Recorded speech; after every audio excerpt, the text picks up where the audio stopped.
Merci d'être venus nombreux. On voulait faire un point sur ce règlement retour parce que c'est important et parce que le règlement retour, c'est vraiment quelque chose qui nous tient à cœur et quelque chose d'au-delà du symbole, pour plusieurs raisons. La première raison, c'est que quand j'ai été nommé ministre de l'Intérieur, à mon premier Conseil européen, ce qu'on appelle les conseils JAI, Justice Affaires Intérieures, la première priorité que je m'étais donnée, la première de toutes les priorités, c'est de faire en sorte qu'on puisse modifier, changer radicalement la directive retour, que j'appelais d'ailleurs la directive anti-retour. Je le disais d'ailleurs devant la commissaire, c'était une commissaire à l'époque, celle qui était désignée pour être commissaire notamment migration, anti-retour, puisque on donnait un délai de départ volontaire aux clandestins qui étaient interpellés et qui en profitaient pour évidemment s'évanouir dans la nature. Donc tout était fait en réalité pour que les clandestins puissent échapper à l'éloignement. Donc ça a été vraiment pour moi le fil conducteur de la politique européenne que j'ai suivie pendant l'ensemble des mois, pendant les 13 mois en réalité, qui ont nécessité des négociations aussi bien multilatérales dans ces conseils JAI, mais aussi des négociations bilatérales avec les différents pays, les États membres de l'Union européenne. Et c'est assez, là encore, exemplaire, puisque c'est le ministre de l'Intérieur de son côté exécutif, et celui qui a fait aboutir avec le vote au Parlement, c'est François-Xavier Bellamy. Donc on a une double initiative, l'un comme parlementaire, et je veux vraiment saluer le travail de François-Xavier, parce que sans son travail, je pense que le travail en amont aurait pu échouer, et l'initiative que j'avais pu prendre comme ministre de l'Intérieur. Donc ça, c'est la première raison pour cette conférence de presse.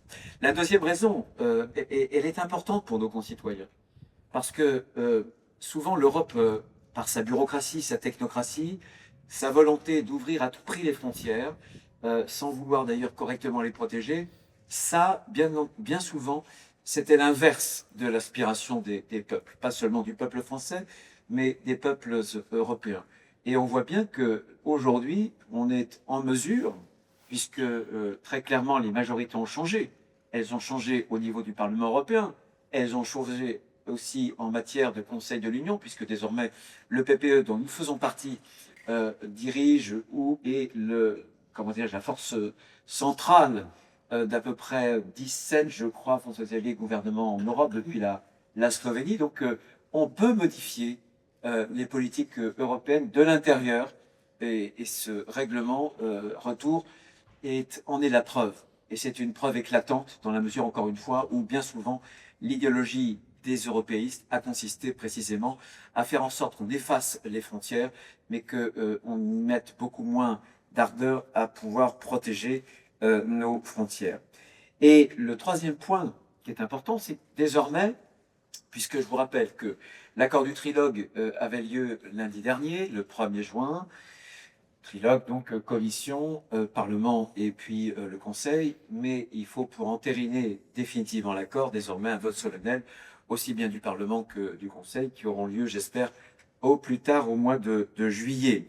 Mais c'est parce que on est à quelques encablures de la conclusion, de l'adoption définitive, que je veux me retourner vis-à-vis du président de la République et du gouvernement pour les questionner.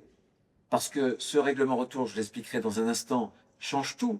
Mais est-ce que la France va s'en saisir? Il y a une vraie question.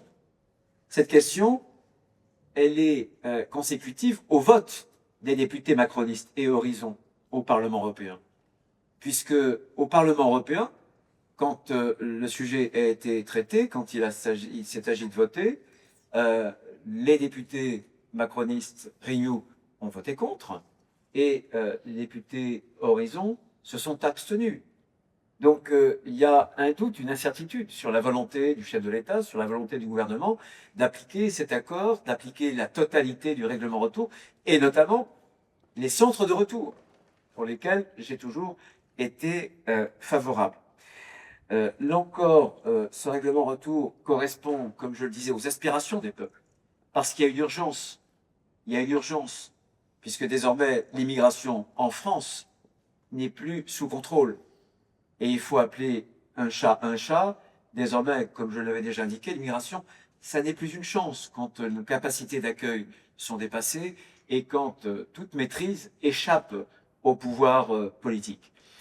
J'avais donc multiplié, quand j'étais ministre de l'Intérieur, les contrôles. Nous avions eu, pour l'année 2025, 192 000 clandestins qui avaient été interpellés. Ça correspondait à une augmentation de 30%. On interpelle beaucoup, mais la difficulté, c'est le retour. Et la directive, justement, retour, anti-retour, en est une des explications, alors même que parfois la question, le sujet de l'immigration fait polémique en France. En France, c'est-à-dire dans le petit microcosme politico-médiatique parisien.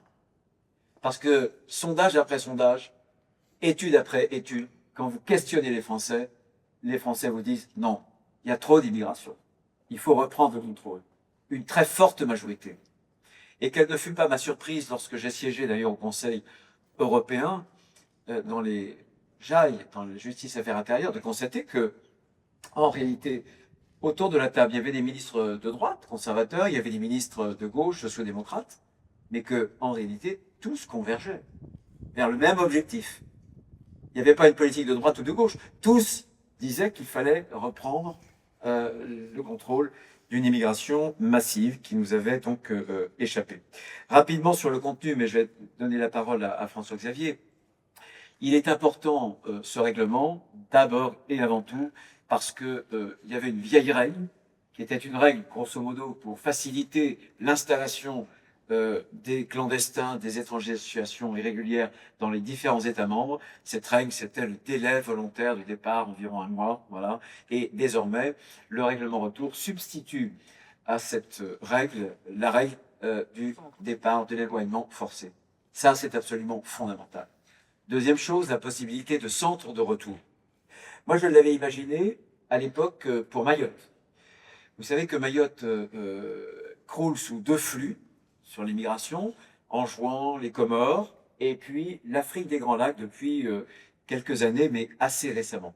Et l'idée, c'est que dans l'Afrique australe, dans la partie sud de l'Afrique, on puisse trouver un pays africain qui nous permette d'installer un centre de retour pour que les Africains qui viennent illégalement, et en général, ils sont de l'Afrique des Grands Lacs, qui viennent illégalement sur le territoire français et donc à Mayotte, puissent être conduits rapidement, dans un centre de retour, dans leur grande région d'origine.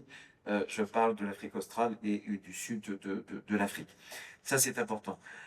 Troisième point que le Parlement a fait rentrer dans le règlement retour, c'est les règles de conditionnalité. On discutait déjà à l'époque de cette conditionnalité, de la réciprocité, parce que l'idée, c'est que pour les pays qui ne sont pas coopératifs, typiquement l'Algérie, on puisse avoir des mesures de rétorsion en matière de visa, une proportionnalité entre les laissez-passer consulaires, les visas que nous, on distribue, et des visas réciproquement que ces pays peuvent donner ou pas.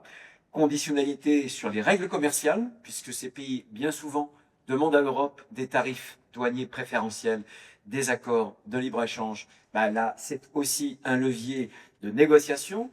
Conditionnalité aussi sur l'aide. Quand les pays ne sont pas coopératifs en matière migratoire, je ne vois pas pourquoi l'Europe s'obligerait à continuer à les aider financièrement, en termes de coopération. Donc ça, désormais, c'est dans le règlement retour. On avait une partie des lois européennes qui permettaient, mais tout juste, mais là, du coup, on est dans le règlement retour.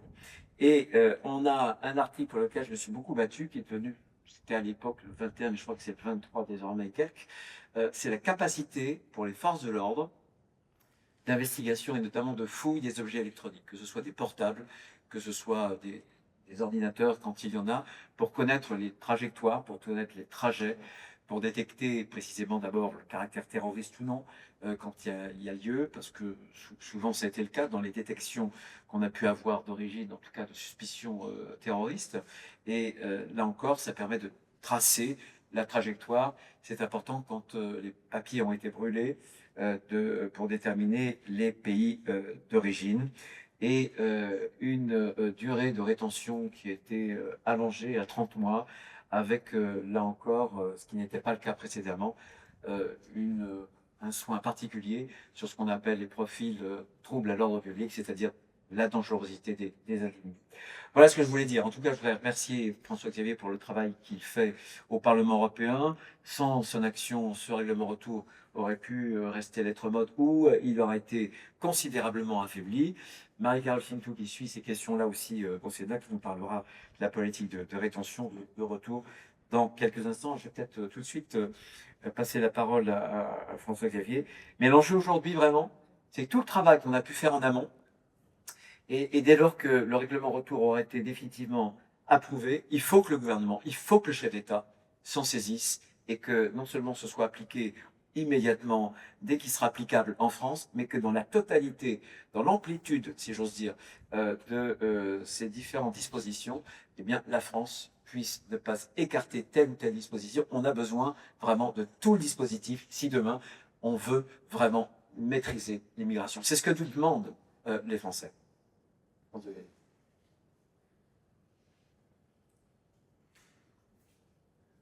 Merci beaucoup, cher Bruno. Merci à tous de votre présence. Je crois qu'effectivement, on vit aujourd'hui un moment de vérité. Nous arrivons au terme d'un processus qui a été long, plusieurs mois de négociations, un processus qui a été difficile. Et ce processus permet aujourd'hui d'aboutir à un changement profond, parce que c'est de ce changement que l'Europe et que la France ont besoin. Juste une statistique pour vous donner le point de départ, mais vous l'avez tous en tête, j'en suis sûr. Aujourd'hui, en France, moins de 10% des OQTF sont réellement mises en œuvre. Et à l'échelle européenne, c'est moins de 20% des décisions de retour qui sont appliquées. Tous ceux qui défendent l'état de droit devraient se révolter contre cette situation qui voit moins de 20% des décisions prises par des États, confirmées par des juridictions, des tribunaux, à l'occasion de recours divers, être réellement mis en œuvre à la fin de ce processus. Et je pense que nos citoyens ne comprennent plus que nos États soient à ce point réduits à l'impuissance. L'actualité nous montre douloureusement que lorsque la loi n'est pas appliquée, ce sont les citoyens ordinaires qui en payent le prix fort. Et aujourd'hui, ce prix, il est payé par tous ceux qui sont directement les victimes de ce désordre migratoire. Je pense évidemment à nos pays, aux citoyens de nos pays, mais je pense aussi à tous ceux qui sont les victimes de ces réseaux de passeurs qui sont les mafias les plus dangereuses de notre temps, celles qui prospèrent à coups de milliards d'euros sur la traite des êtres humains qu'elles organisent, avec un principe très simple, leur business model repose sur l'impuissance de nos États à maîtriser leurs frontières. Aujourd'hui, le monde entier sait que si vous arrivez à rentrer illégalement en Europe, vous avez toutes les chances d'y rester définitivement. Et c'est exactement de cette situation qu'il faut sortir. Et c'est la raison pour laquelle nous avons travaillé main dans la main avec Bruno Retailleau quand il était au ministère de l'Intérieur pour ce règlement retour avec la Commission européenne, avec le commissaire Magnus Brunner qui fait partie de notre famille politique, le PPE, allié des Républicains à Bruxelles et à Strasbourg, pour mettre en œuvre un règlement retour qui permette de corriger de manière systématique toutes les failles des dispositifs existants aujourd'hui en Europe. C'est bien sûr les centres de retour que citait Bruno à l'instant, mais je voudrais citer aussi quelques exemples fondamentaux. L'augmentation des délais de rétention, en France aujourd'hui 70 jours, demain la règle européenne sera 2 ans maximum, et pour des cas qui présentent un risque pour la sécurité, cette limite sera suspendue pour protéger nos sociétés. Le délit de séjour irrégulier qui avait été supprimé par la gauche sera rétabli pour permettre ces investigations dont parlait le président. L'effet suspensif des recours ne sera plus automatique.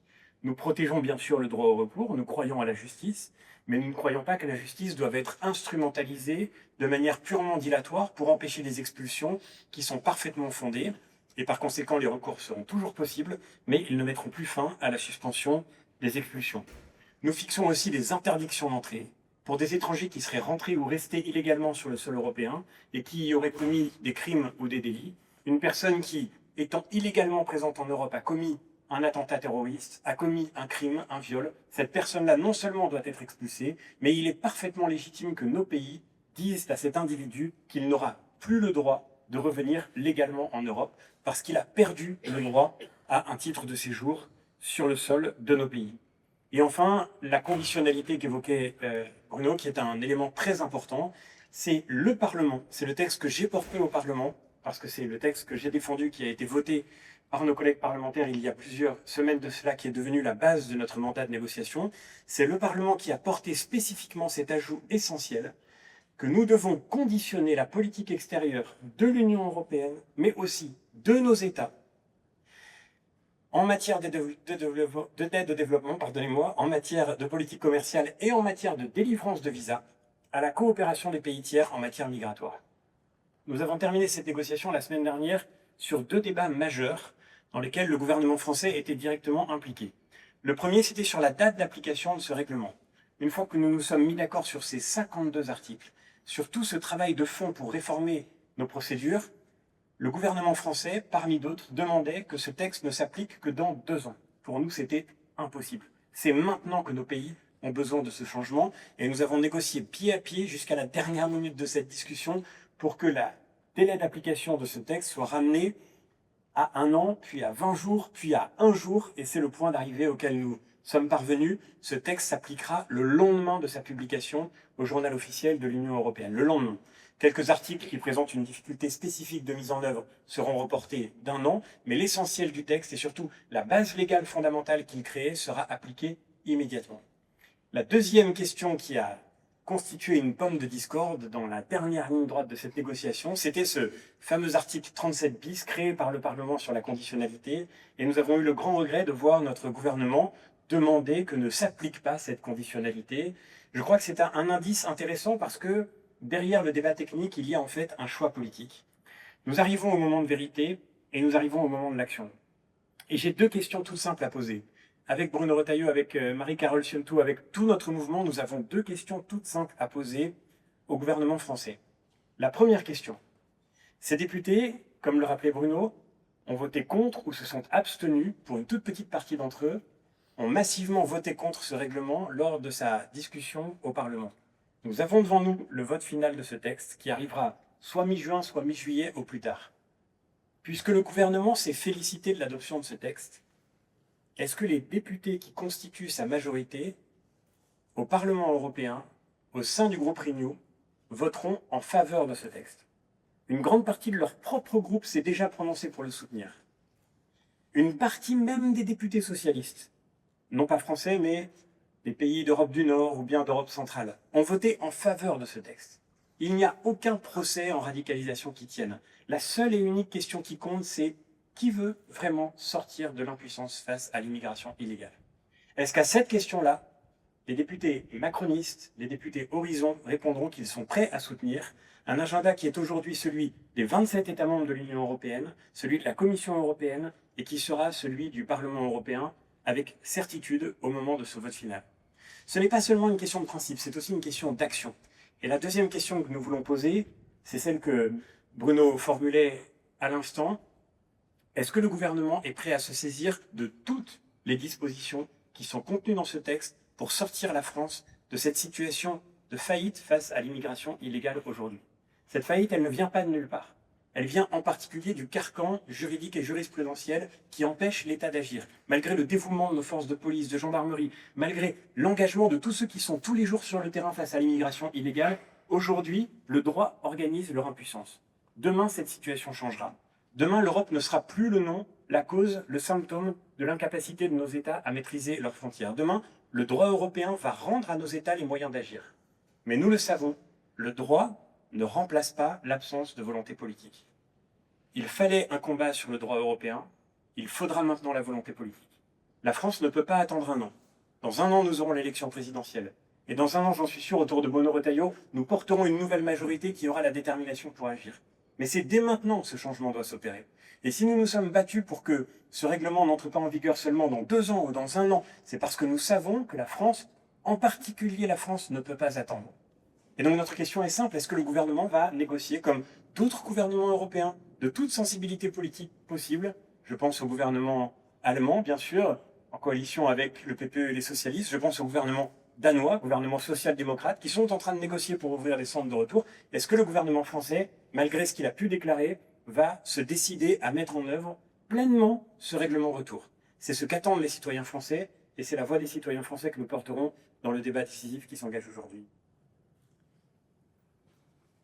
Oui, c'est exactement la question, savoir effectivement si le gouvernement va se saisir de cette réouverture, en fait, d'avoir une vraie politique migratoire grâce à l'Europe, et si la volonté est là, parce que les textes, effectivement, ne suffisent pas, il faut ensuite une volonté pour les appliquer. Alors, pourquoi je dis ça? Parce qu'on dit 20% des étrangers qui sont en situation irrégulière en Europe repartiront. Chez nous, je viens de le rappeler, les EQTF, c'est 8% d'exécution. Mais si on prend le droit d'asile, on tombe à 2%.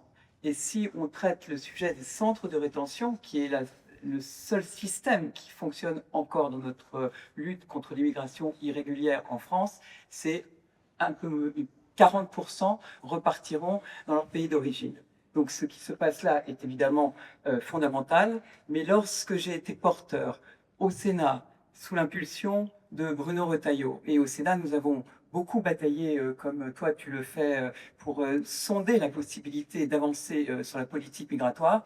Quand nous avons bataillé pour que les centres de rétention qui ont une efficacité, dont on va étendre les capacités, pour lesquels beaucoup de moyens sont mis en œuvre, aient une vraie efficacité, c'est-à-dire qu'on n'est pas à l'intérieur des centres de rétention, des ONG qui ouvertement disent qu'elles ne veulent pas que le système d'éloignement existe et qui embolisent les tribunaux avec des recours qui sont manifestement palliés à la situation des étrangers irréguliers qu'elles veulent défendre, eh bien, pour ce texte-là, où j'avais proposé que les droits de la défense, bien sûr, soient respectés, que bien sûr, il y ait des avocats qui puissent accompagner ces étrangers en situation irrégulière dans les centres de rétention, eh bien, ce texte est complètement bloqué, sans aucune possibilité de trouver une fenêtre à l'Assemblée nationale. Ça en dit long sur l'extension des délais de rétention. Ça a été impossible pour nous d'arriver au terme de cette loi. Peut-être qu'on y arrivera enfin grâce à un texte qui a été repris par Rodwell, mais qui était le texte du Sénat, porté par notre collègue Eustache-Bregnaud, et sur le texte que j'avais porté. Et là, il n'y a même pas de volonté de le remettre sur le devant de la scène et d'en parler comme d'un sujet naturellement important, quand à la fois l'argent public des Français sert au sein même des centres de rétention à faire en sorte que la politique que l'on veut mener contre la politique migratoire de notre pays soit un échec, eh bien, ça en dit long sur l'incapacité de notre gouvernement à vouloir vraiment ce qui est pourtant affiché et qu'il va timidement tenter de faire croire qu'il y a un vrai soutien à ce que nous avons obtenu en Europe. Et c'est l'Europe qui nous redonne peut-être la capacité en France de repenser une politique migratoire. Merci. En tout cas, vous voyez, sur cette politique migratoire, on ne pourra plus dire c'est la faute à l'Europe. Voilà. Paris, la France sont devant leurs responsabilités.